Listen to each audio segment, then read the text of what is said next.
I'm uninhibited. Now there's a reason why you don't want to get too low and take out too much material, and that is because when you go to put this back on here, if you've taken out too much material, then you won't have anything to put your screws into. A little bit of wood right there left that might hit.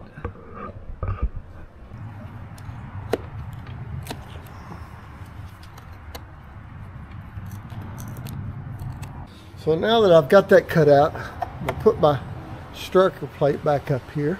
Give that a tap. And I'm going to drill me out a little 1/8 inch pilot hole, which is smaller than the shaft of this screw. Because this white wood here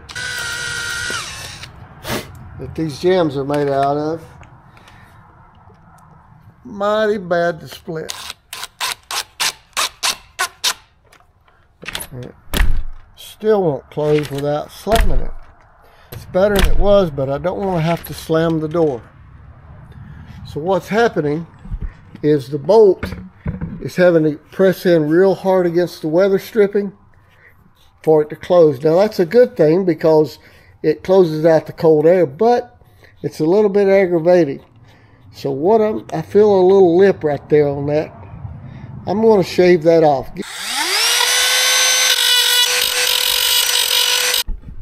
Now you don't want to do that at home if you don't have good control of that. There, that's what I'm talking about.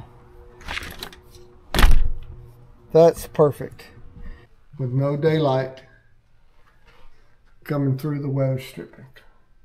The last thing I'm going to do in this little project is I'm going to put just a little bit of lubricant in this.